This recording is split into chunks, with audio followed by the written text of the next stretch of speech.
All right, 3, 2, 1, go. Wake up, everybody, because it is time for another episode of Social Oh, ooh. What was that? I heard a little pop top. Did you say White Claw, everybody? White Sorry, Claw. couldn't help myself. It's 9 in the morning. Sorry, couldn't help Wake up, myself. everybody. Welcome back White to Claw. Social Discording. It's White Claw in the morning with me, Banderessa, and your host today. Got Joey Spicy Fries Hello. and DJ Zax. As always, it's a trap. Social Discording is your one and only podcast featuring three guys stuck at home because we are still, god damn it, we are still quarantining because people won't do it with us, please. Oh, Be boy. smart, everyone. Be smart. Put a mask on. Stay home. Wear Stay safe. masks, stay distanced, order out, don't go to that party. Yeah, so today it's been a couple weeks. I think we've had sort of like a randomness of our schedules / I woke up late on one time we tried to record, so we've had a little bit of delay in the last episode. I think this is episode 13 or 14, I don't know the number. something like that. Joey, you've had a birthday between that, and I believe you got something very fun and special from a certain group of friends. From that certain group of friends, yeah. And he's going to show us. Oh, sure. Okay. It's, Dude, we're opening the show with show and tell. Sure. A Show and visual tell. aspect of this podcast. I got that a is on YouTube. very nice custom-made Xbox controller with Go reggae color a little scheme. higher with it. You can't see it in the screen. It's got the Rasta color scheme. Those are my colors by choice. With a gold D-pad and spicy fries Spicy right fries. Aw. And Well, it's I love it already very much. greasy. there. That's your guys' fault. Okay. Anyone have any things to throw out? Oh, you know what? Actually, last night, we had 2020 is a nonstop roller coaster of tragedies, and yesterday was no exception because we unfortunately found out yesterday that famed actor Chadwick Boseman passed last night of colon cancer, stage 4 colon cancer, completely out of the blue. I don't think anyone was publicly aware of it. I think only in private matters did people know. And he had been holding that while filming all of the last 5 movies that he was been in, like Black Panther, both Avengers movies, Bridges, and no, I think it was that was beforehand. Okay. And yesterday it was just came completely out of the blue. And like most of the time actors passing doesn't really affect me too much. I think Robin Williams and Carrie Fisher were the only ones that really, got to me. This one hurt a lot. And it was so sudden. I don't know. What were you guys' reactions and thoughts? Shocked, speechless, didn't really know. Well, first I thought it was a rumor, but then I saw all the articles and I was like, holy shit, it's real. I had it on my Twitter feed directly from his Twitter account, which I wasn't like following, but like everyone was starting to post it like 3 minutes after it went up. Yeah. Yeah. For me, I mean, it was still upsetting to me, but I wouldn't say it was as upsetting as Kobe. Oh, for sure. Yeah. But I mean, it's still unfortunate to see someone with so much potential and so much, his career was just really lights out, and he was on a great path, and he's doing incredible work in the community. There was even photos of him visiting children cancer patients while he secretly had cancer. So the guy was a true masterpiece, incredible human, and he's gonna be missed. I was just gonna say he as far as his career, he did Jackie Robinson and whatnot, but I think that in the past, like, since Civil War, basically, his career has been on a just skyrocket to like just greatness, and he was doing a few other movies and whatnot, but he was like, this was just the start of his, like, what would have been a great career for him, and to lose him so early is just like insanity. Like, how is this real? How did this actually happen? You know what's crazy is I actually saw this interview of Chadwick talking about Kobe's passing, and one of the things that he said is the night that Kobe won his Emmy, they were talking, and I guess it was very brief, but something along the lines of him and Kobe were talking about films and their passion for it, and Kobe turned towards Chadwick and said 2 years, and then what the plan was Kobe was going to make a film featuring him, and it was just going to be this incredible story of these two role models for the Black community that have done incredible work, and you know I don't know, it's just terrible, but rest in peace Chadwick and Yep. Kobe. Yeah, there's a nice photo of them two standing together. I think probably from that award ceremony. Yeah. Dude, The we thing lost about- the Black Mamba and the Black Panther in 1 year. I know. The thing about Chadwick and his role and the thing and the like his role in society in terms of like Black Panther and what that did is that like he was, and obviously I know that there's been other Black superheroes before, and I'm sure there was a couple of I guess if you count Hancock or something, but there's I'm sure there's been a couple of Black-led superhero movies before Black Panther, but this was probably the most, I mean, easily the most high-profile superhero slash superhero movie that featured a black, mostly all black cast and black lead hero. That to talk about the financial success of it and how it ushered in what will forever be an era of diversity in terms of these superhero films. I mean, if you look at the Marvel slate, if you look at the DC slate of superhero stuff, like from here on out, we're just getting diverse stuff. We're getting Black Widow. Eternals is full of, people of color. We're getting Shang-Chi with, the first Asian superhero. Disney's now has their first Asian princess, unless you count Mulan, animated movie coming out soon. On the DC side, you got Black Adam starring The Rock. The Rock is, his own thing, but just the success of Black Panther was the one that you can shove in people's faces and say, no, people will watch these movies. You cannot say no to this. If you do, you are a racist, like Ike Perlmutter, who was the guy who basically said no to all the women-led and people of color-led Marvel projects that were before before his splitting from Marvel, and thank God, because he's a fucking awful human being.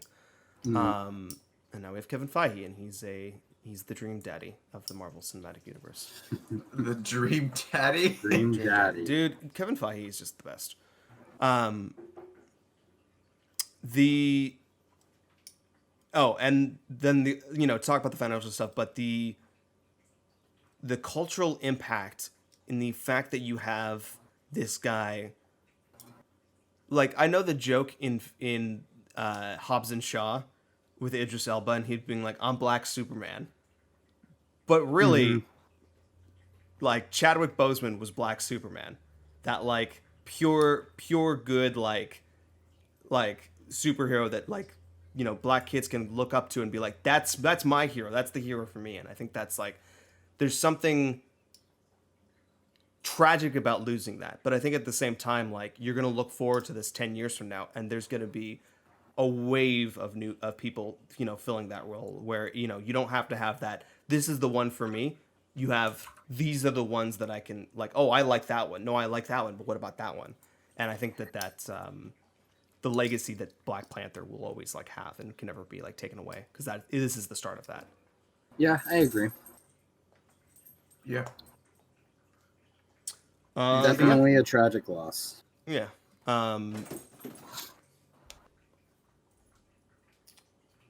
Sorry, Riku just knocked down a bunch of boxes. Riku.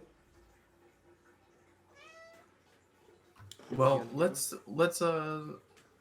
talk about something that we haven't had the opportunity to talk about yet, and this is kind of something that's caught our group by storm, and I'm talking about Fall Guys. I have been saying since E3 of last year that Fall Guys is going to be a huge thing, and that's not my original idea. I got that from podcast groups who, like, pointed, like, this game looks really interesting. This game might, like, blow up, and I saw it and I'm like, this game is gonna blow up. Mm-hmm. And I've been telling you guys, I'm like, Fall Guys, Fall Guys, Fall Guys, and then like finally came around, and fucking hell, look at this fucking game. It took off in a big way. I It's been a lot of fun. It's so fun. It's literally online multiplayer Mario Party in all of its best forms. And Right. holy cow, what a success. It has 7 million downloads on Steam and the most ever downloaded PS Plus title on PlayStation. And it's not even out on all consoles. It's not even out on Switch. Yeah, it's insane. That is insane. I think that, like, to look at this game long term, I think that this game is easily going to have a huge life cycle. I think the momentum it has is huge, but I think that unlike Pokemon Go, where Pokemon Go was a very, very bright burning candle and then took way too long to get everything fixed, and then while it has a It kind of huge just player fizzled base, out. Like it's still good, but yeah, well, I mean, it's still one of the top apps ever, but like that zeitgeist, that juggernaut of a game, they Yeah. lost that a lot. But like Fall Guys, I think if they can keep this momentum up in terms of like the updates and stuff like that, like I think what the next season's coming in September, like that's great. mm-hmm. And the stuff that they have for it, like oh my god. Anyway, what do you, Dylan? Your thoughts? What do you talk? What do you? I think like? the game's awesome. It's honestly what what Mario Party should have done and what I hope Mario Party does in the future. But We're gonna it's write Mario Party again. 10 million it's sales and no updates on Super Mario Party. What the fuck? Jesus it's Christ. it's honestly like such a great game just to play. It's nice and chill. It's not too intense. Family It gives friendly. you that family friendly. There's no cancerous chat. It's great. But I'm super excited. We saw what they announced with season 2 being the whole medieval theme, which looks pretty awesome. So I'm really excited to see what comes of that. We saw a few dynamics. We saw the push, and I think you can pull. Yeah, like so it you looks can- like we saw the grabbing. building of obstacles. It looks Yeah. like since this is like a flat, like movable object, like you'll be able to push and pull just with the. I don't think they're changing it. Maybe they're changing a little bit to the physics engine, but it seems like that's something that's already in place. Because when you grab balls, like you'll push and pull it, but that just seems like it's gonna be absolute chaos. Because it's like the ball rolling game with the 3 lanes and the 3 teams, where there's 3 Right. separate areas that you have to move the platforms around to get up, right. Yeah. Yeah. and then there's like a variation on Hoopsie Daisy, which looks cool. Yeah, I saw that. Yeah, where you put medieval. platforms around. Which I'm all down for. I'm totally down for them just to take a lot of the core concepts and put Flip them them around. Yeah, flip them around. Oh, I thought of a good one. What if there was an like an egg capture game where you're taking the eggs and you're trying to score them, but you're putting them into this Plinko machine. And once you put the egg into the Plinko machine, it's gone. Like there's no grabbing it. But the Plinko machine, like you wanted to put it in your lane, obviously, but it could just end up bouncing into someone else's team. So there's a little bit of a random factor to it. That'd be kind of interesting. Right. That'll be fun. This game has so much potential though, and like custom levels, a Mario Party board game mode. They can have like racing modes. Like there's so much they can do with this game. Yeah. Yeah, it's super exciting. Even the skins too, they're actually getting pretty cool. You can kind of combo, different prints with your exterior, which is awesome. Mm-hmm. One feature that I think is super like undermentioned is the fact that you actually need a win to get the crown items. It's not like pay to play. Like even if you're fucking terrible but you have a lot of money, you still can't get those skins if you don't win, or if I you think just play the battle pass at that. But I think the most you can get in the battle pass is like 3 crowns. So there's 5 crown items, and you can't even get the full Mhm. set of something unless you win at least 3 Dude, times. I've seen people with full sets of those 5 crown items. Like, oh my god. I think Dr. Lupo has the most wins in Fall Guys, and I think he's got like something like almost 100 wins at this point. That's insanity. Maybe more. I have Yeah. no idea. It's That's crazy. insanity. one thing I will say too is we definitely need to fix the hacker situation. Oh, definitely. We've dude. all been running into this, and hopefully we I, can just figure it out sooner than later. on one of my games, there was a hacker in throughout the whole game, and we got to a hexagon finale, and I think I had the most perfect hexagon rally I've ever had, where everyone just kind of fell around me while I was still on like the second to the top platform, and I had so much room, so I was able to like just jump through, plan my strategy, and land like perfectly onto the next set, and perfectly Yeah. until like everyone was gone, and I was still at the second to last like area, except for that damn hacker who was off to the other side. He was jumping and diving in the corner. I'm like, you son of a bitch. So I just kept going because I'm like, I don't know what's gonna happen. And eventually, like, I got to the bottom platform and I was moving through the things, and it was just like round over. I'm like, I won. I don't know what happened. I don't know if the hacker got kicked mid game or if it like They're like, yep, we found him, boys. we found him and they gave me the win. I beat the hacker. Bander SN Hacker Slayer. Dude, Dylan, that hacker that you saw on Hexagon where he was flying down and taking out the bottom levels, that was some bullshit. Yeah, this guy was playing like a juggernaut, and he was just literally flying across the map, like purposely hitting people, and it would just send them. It would like launch them. Oh, But I mean, I guess this is pretty normal, especially for like a small game like this. It's not like a huge development company, and it's not like a Call of Duty by any means. So yeah. Unfortunately, it's a small team, and I'm sure that they are absolutely trying to do what they can. Yeah, and with COVID and all that, I'm sure that they're just like crunching like maximum hours trying to get things figured out and fixed. But the hackers are unfortunate, but they will go away eventually. right. Can I juice on you for a second, Dylan? Go for it.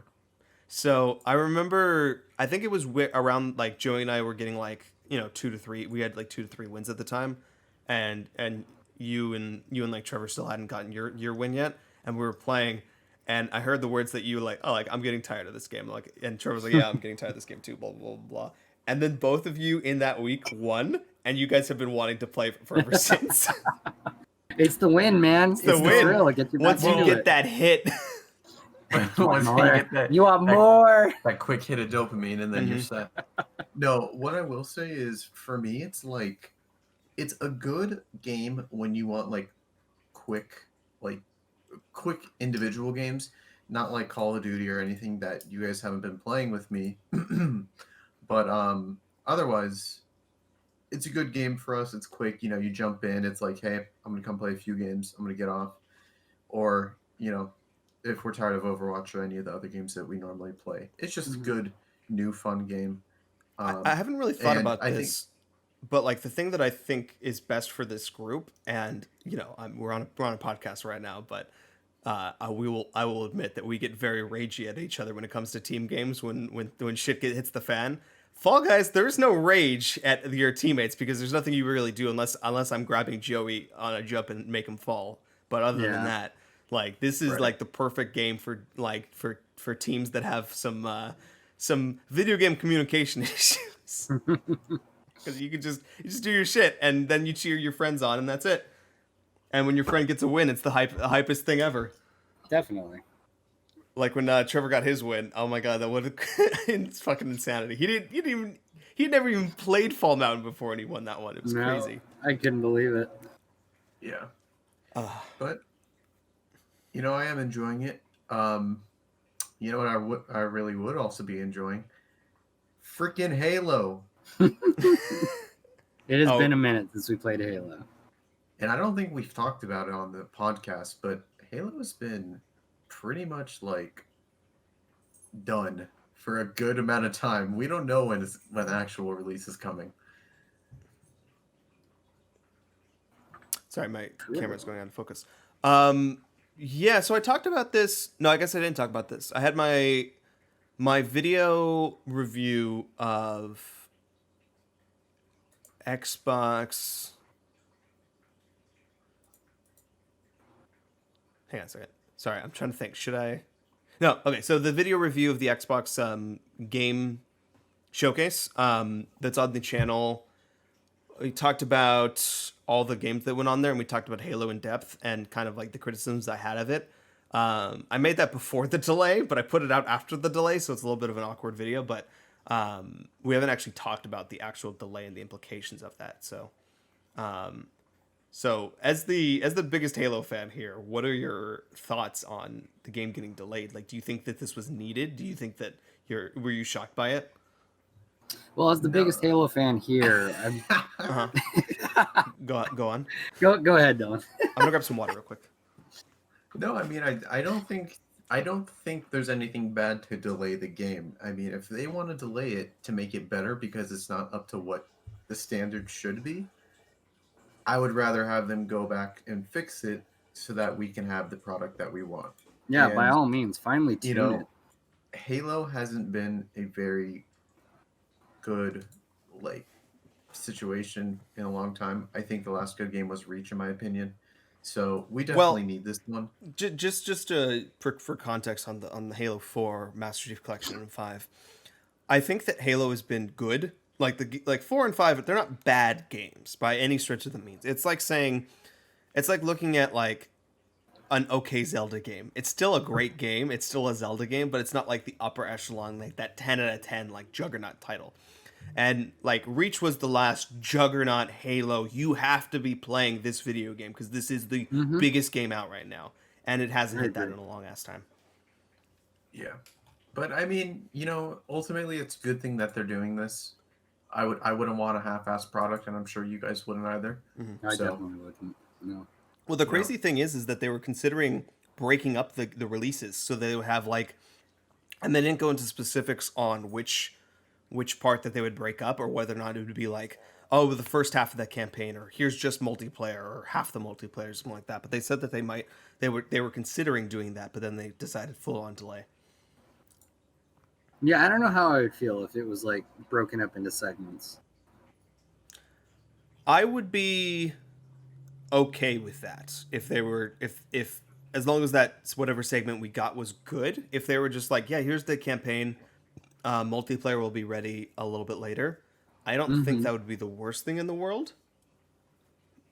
But I think that the impact of that would just kind of dilute how important the game is supposed to be. Right.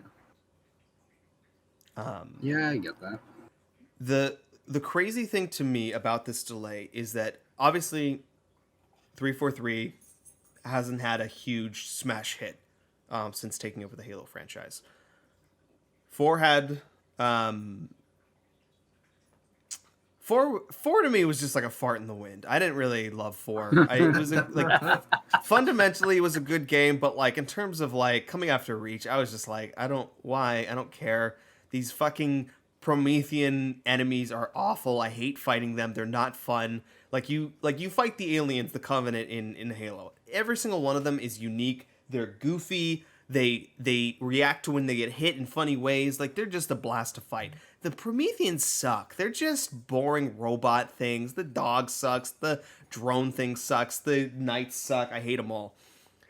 I never really got into Halo 5, but I heard the multiplayer was great, but I heard the campaign was awful.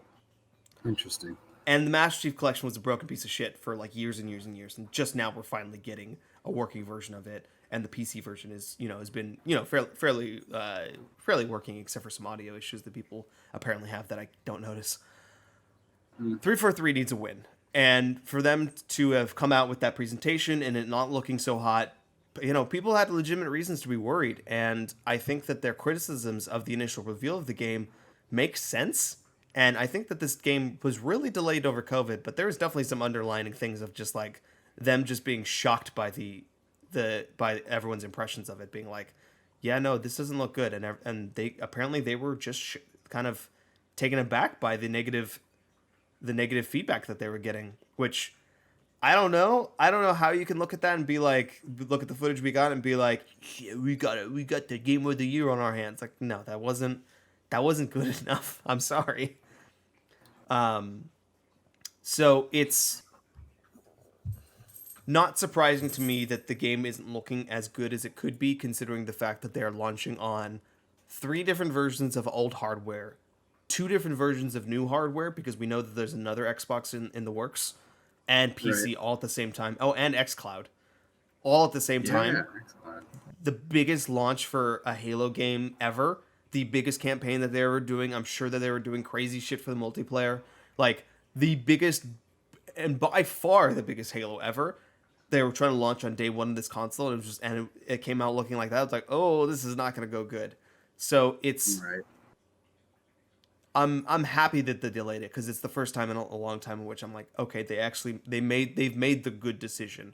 They've cast aside the fame, the fortune of getting that game out on launch, and they said the most important thing to us is that this game is good, and that to me is something noble six.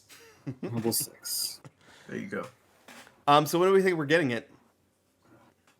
Late 2021, I think I think that's what we all predicted, right? Joe predicted that. I'm agreeing with it. Yeah. I agree. I mean, I don't think we're a few months out by any means. If you know, if they're hiring and they're going through the game and trying to make it what it is, I don't think it's a quick month fix. Yeah, they brought back Joseph Staten. He's like a big creative mind on the old school Halo stuff. Worked for Bungie, worked for Microsoft on some other projects for a little while, and is now creative writer, creative director, some sort of major role in the game. For them to do that this late, that means that it doesn't mean that the game is in that much trouble, I don't think. I mean, I think the game was in trouble, but I think that means that they're like, okay, now we're not being pushed for this launch title. We don't need to worry about that. We can come out when we're ready. And I think for them to come back and be like, okay, we're going to go through these parts that were probably a little rough, I would assume, with someone like someone creatively story focused, I think says that this game is a little bit of ways out. I think that 2021 November at the earliest, I'm going to say this game could be far away. I wanna ask a hypothetical. What would happen, do you think, if Halo came out with a game, no one really said anything, everyone just kind of, they just dropped it? How big of a letdown would this be? And what would this mean to the Halo community and the Halo franchise? I mean, if it was just let's say at the very worst, let's say our worst case scenario is that it was looked upon as poorly as critically reviewer wise, it was looked at as poorly as 5 was, and 5 wasn't looked at poorly. It was just not as good. Like, it was in the 80s, whereas Halo games should be in the 90s, which by no means is a bad game. Obviously, 80s fine, but it's just not what Halo should be. I would say that the public outcry on this and the amount of, and I'll be honest, Sony fanboys who would be pile driving on this video game because it was supposed to be the flagship of a new Xbox era, that it would be pretty bad for Xbox, and I would honestly, it would be scary. It would be really scary for something like that to happen, because I have this little ball track for the cats that, like, there's a little golf ball and it runs around a circle and they play with it and hit it. And it's currently underneath my TV stand, so I can't see it. But the ball is rolling, so I'm guessing there's a cat under there somewhere. It would have been really bad. It would have... If that would have happened, I would have assumed that 343 would have been shut down at some point. That Halo would have been given to someone else, because that would be over 3. Over 4 even, in terms of, like, what Halo should be. And, like, I mean, even Halo 4 wasn't, like, the worst thing in the world. I don't think, maybe I'd call that over 3, and give Halo 4 kind of like a pass at that point. Yeah, but no, Halo 4 was all right. Wasn't a 9 though. That's the thing. It wasn't a showstopper, which it should be. Halo should be a showstopper. Yeah, it would be like, I don't know, it could ruin the generation for Xbox again. And Xboxes are, like, now that they've delayed it, like, Xbox is already kind of like, oh, what's going on? Like, what's the big game to look forward to on Xbox Series X now? Like, there's nothing. Like, people will shout from the rooftop, oh, the Medium. The Medium is the big title. You're forgetting, why are people ignoring the Medium?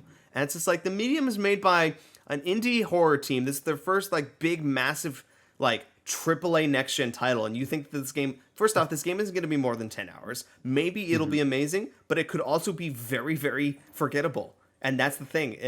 Like, you can't compare these games to, like, Spider-Man or Demon's Souls or Ratchet and Clank. Like, other than that, like, what does Halo have? Microsoft Flight Simulator, maybe, at launch? And that's a good game, but, like, oh, God. Everyone just on simulator day 1 of launch. I played it, and I would love to play that game at a little bit higher resolution and with some rumble in my controller, because there's no rumble support right now, and that kind of sucks. They're really wow. You know, they got some work they got to do. So A lot of work. I think at this point we just got to Kind of let put it out of them our minds. Mm-hmm. let them prove us wrong. Well, I'm more confident now. Although I was confident going into the showcase, and I was kind of just like, I wasn't disappointed. I kind of like during the actual video, I don't think you'll see disappointment on me, just because like, you go through it, and then you're quickly moved on to the next thing, so you don't really have time to process what you just saw. But like going back to it, you can be like, okay, they didn't really show a ton, and I would have expected them to show more. Anyway, I guess we can move on then. Well, actually, we're getting kind of close to the showtime. Anyone have any other things they want to talk about? Not really, no. I played a few games this past couple weeks. What did you play? I played Pokemon Sword. I played Animal Crossing. I played A Short Hike. I played Enter the Gungeon. I played Ghost of Tsushima. I played Fall Guys. I played Overwatch. I played Call of Duty. I played Halo 2. I played Halo Reach. I played Halo 3. I played Sonic Rush. I played Shadow the Hedgehog. I played Assassin's Creed. I played Tell Me Why. I played Microsoft Flight Simulator. I played a lot. I play a lot of games. We do play a lot of games. If you're ever looking for a super chill, like super fun little adventure game, A Short Hike is amazing. It's like 2 hours long, 4 hours if you're going for 100%, and it is delightful. It is so cute and fun. It's like Animal Crossing with like an end. Oh, nice. So yeah, if you're in the mood for something like that, it was really good. I'll have to check that out. Yeah, I guess the only other game that I would want to talk about is Animal Crossing, because I kind of slowly gotten back into Animal Crossing, just kind of coming in every day and doing little things. But the big thing is that I've started this new video series that's kind of going to be the big frame of the channel going forward. Obviously, we're still doing this. We're still doing our Sonic franchise review series called Rank a Bone. Comes out whenever we finish a game, because I'm pretty slow at finishing these games. I'm actively playing Rush. I will tell you, there's no gap. I've been playing it every day. But we're coming out with Sonic Rush, hopefully sometime this weekend when I finish it. Definitely. And we're still doing my series with Trevor, where I play Resident Evil 2 with him. That comes out very slowly. But yeah, so like, game reviews, reaction stuffs, discussion videos, and stuff like that. I'm going to be framing it around this kind of cool little Animal Crossing world that I'm building up. And it's kind of framed like this mess behind me. That's what kind of it looks like. And so it's just a little Animal Crossing version of me. And I hope you guys check that out, because I've put a lot of creative effort into that. It takes a long time to make those things. I've even done a little kind of reactions to some of the stuff that's come out, like the Indie Direct. I did a little reaction video on that, so you can check that out on youtube.com/Branderson. Anything else? Anybody else? No, that's it for me. Zach's Bar? That's it for me. Okay. Yeah. So, I'm currently streaming Tell Me Why on Xbox One S with Haley, my girlfriend. We are playing through episode 1. And I believe episode 2 comes out next week and episode 3 the week after. So we'll be playing that pretty much week to week here. Nice. We're streaming twitch.tv/Bandar said. We're also doing Last of Us, but I may have to change the format of it / stop streaming it, because it's taking too long to get through. And I need to beat that game. So you can find that at Twitch. We're also doing Fall Guys streams every so often. We get wins. We're actually good, kind of. A couple of us are. Yeah, at least 2 wins a day, I'd say. Some of us yourself. like to grab people on Jump Showdown and not let go and then fall. You don't know me. Like a fall guy. What's happening with DJ's X? Nothing much, man. I'm just chilling, Laker boost be doing. Well, what's Currently, Laker? if I want. What's Laker Boost? Dang it. I just checked if I won Kobe's, but I didn't. You hate to see it. Sorry, Joey, what's dude. going on with you? Just enjoying Fall Guys and loving life. Not a whole lot on my end. We need to have some lessons in plugging your content. That's gonna be it for I don't us on have Social content to Disappointing. plug, a-hole. You have plugged Rab. Drinkable We're already. doing Rab. Talk about You Rab. plugged Rab. You can plugged plug it more. already. Be excited for it. We're doing Rank-A-Bone. We rank Sonic games right now. Next time we're doing Yahoo! Jesus damn it. Christ. I will be on the next episode. I'll be reviewing the Sonic G Fuel this week and giving you my thoughts on the peach ring flavor. It's my first G Fuel, so you'll be happy to know that.